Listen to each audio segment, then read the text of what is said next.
Hello प्यारे students, आज हम आ चुके हैं टेंस यानी पास्ट प्रेजेंट फ्यूचर के तीसरे लेक्चर में। और आज हम पढ़ने वाले हैं प्रेजेंट परफेक्ट टेंस। हमने present indefinite tense, present continuous tense और अब प्रेजेंट परफेक्ट टेंस को पढ़ने जा रहे हैं। तो आज का ये तीसरा लेक्चर है। उम्मीद करता हूँ कि आप लोगों ने दूसरा लेक्चर, पहला लेक्चर देखा होगा। तो चलिए हम तीसरे लेक्चर में प्रेजेंट कंटिन्यूअस टेंस को खत्म करने के बाद प्रेजेंट परफेक्ट टेंस को शुरू करते हैं। प्रेजेंट परफेक्ट टेंस, इस टेंस की पहचान है जिन वाक्यों के अंत में चुका है, चुकी है, चुके हैं आदि शब्द आते हैं, वो प्रेजेंट परफेक्ट टेंस में आते हैं। ये है इसकी पहचान। ये कंप्लीटेड एक्शन में आता है, मतलब ऐसे काम जो पूरा किया जा चुका हो। जैसे वह खाना खा चुका है, वह घर जा चुका है, तो वो घर जा चुका है ना, तो मतलब उसका काम पूरा हो गया है, घर जाने का, उसका खाने का काम पूरा हो चुका है। अफर्मेटिव, निगेटिव, इंट्रोगेटिव और निगेटिव इंट्रोगेटिव, 4 सेंटेंस इसमें बनते हैं। ये है इसके रूल। अफर्मेटिव का रूल क्या है, आइए जानते हैं। पहले सब्जेक्ट, जैसे राम, राम में सब्जेक्ट राम है। हैज, हैव, ये हैज हैव लगेगा। पहले में यस या यस लगा था मेन वर्ब की फर्स्ट फॉर्म के साथ, लेकिन इसमें हैज हैव और यहाँ पे मेन वर्ब का थर्ड फॉर्म यूज होगा। ठीक है, कंटिन्यूअस में और इंडेफिनिट में फर्स्ट फॉर्म का यूज हुआ था, यस या यस और आईएनजी, लेकिन यहाँ पे हैज हैव का यूज हुआ है मेन वर्ब की थर्ड फॉर्म के साथ। उसके बाद ऑब्जेक्ट आया है। एक बार फिर से इसका अफर्मेटिव रूल है subject, has have, main verb की थर्ड फॉर्म, ऑब्जेक्ट। ऐसे ही निगेटिव, निगेटिव मतलब नकारात्मक, नॉट का यूज होगा, तो यहाँ पे सब्जेक्ट पहले आ जाएगा। उसके बाद हम हैज हैव का यूज करेंगे, इसमें नॉट लगा देंगे। इसके बाद नॉट, इसके बाद मेन वर्ब की थर्ड फॉर्म, जैसे गो का गो, वेंट, गॉन, तो गॉन हुआ थर्ड फॉर्म, तो यहाँ पे लग जाएगा गॉन।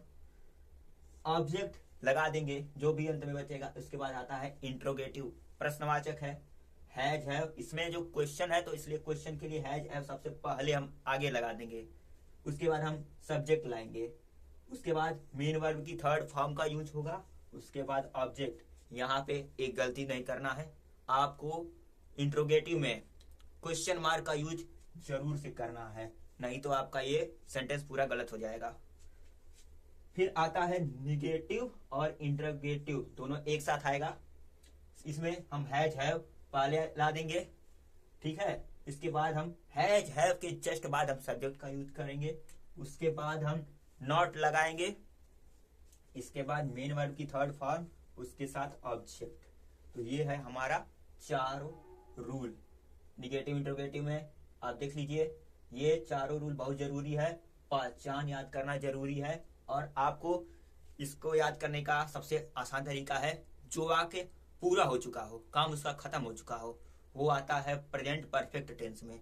जैसे तुमने खाना खा लिया, तो खाना खा लिया, काम खत्म। तुम खाना खा चुके हो, मतलब काम खत्म, ठीक है, इंड। तुम मूवी देख चुके हो, मतलब मूवी 3 घंटे का जो होता है वो खत्म हो चुका। तो मिलते हैं अगले इसके उदाहरण में। आइए अब देख लेते हैं प्रेजेंट परफेक्ट टेंस के कुछ उदाहरण, क्योंकि मैंने तो बता दिया रूल, लेकिन उदाहरण जब देख लोगे तो और अच्छे से समझ में आ जाएगा। ये है अफर्मेटिव का, निगेटिव का, इंट्रोगेटिव, और ये है निगेटिव इंट्रोगेटिव का, ठीक है। तो हमारा उदाहरण नंबर 1 है, नेहा घर जा चुकी है। जैसा कि मैंने आपको बताया कि जिन वाक्यों के अंत में चुका है, चुकी है, चुके आएगा, वो प्रेजेंट परफेक्ट टेंस में आएगा। तो यहाँ पे चुका है, यहाँ पे आया है क्या, चुकी है, क्योंकि नेहा एक लड़की है। तो ये नेहा घर जा चुकी है, तो होगा नेहा हैज या हैव लगाया है हमने, has gone, go and gone मैंने बताया था ना, गॉन होम। मेन वर्ब की थर्ड फॉर्म का यूज हुआ है, पहले बता दे रहा हूं। नेहा घर नहीं जा चुकी, निगेटिव आता है नहीं, तो नेहा हैज, हैज के बाद नॉट का यूज हुआ है। उसके बाद मेन वर्ब की थर्ड फॉर्म के साथ गो में गॉन हुआ है। और होम क्या होगा पूरा, Neha has not gone home. फिर आता है इंट्रोगेटिव, क्या नेहा घर जा चुकी है। हैज, हैज पहले आ चुका है, क्योंकि क्वेश्चन पूछा जा रहा है कि क्या वो घर जा चुकी है। Neha gone third form, home, has Neha gone home. उसके बाद आता है क्वेश्चन वर्ड प्लस नॉट का यूज, निगेटिव इंट्रोगेटिव, क्या नेहा घर नहीं जा चुकी है, has Neha not gone home. Question word subject not, third form go और गो एंड गॉन और होम। तो हो गया has Neha not gone home. तो ये था दोस्तों प्रेजेंट परफेक्ट टेंस। इस लेक्चर में प्रेजेंट परफेक्ट टेंस अच्छे से खत्म हो चुका है। अब प्रेजेंट का अंतिम चौथा रूल और रूप हम चौथे लेक्चर में पढ़ेंगे। तब तक के लिए ये वीडियो आपको अच्छा लगा तो अपने दोस्तों तक शेयर करिए जो ट्रांसलेशन में कमजोर हैं, और चौथे लेक्चर में बने रहने के लिए चैनल को सब्सक्राइब कर लीजिए। मिलते हैं नेक्स्ट वीडियो में।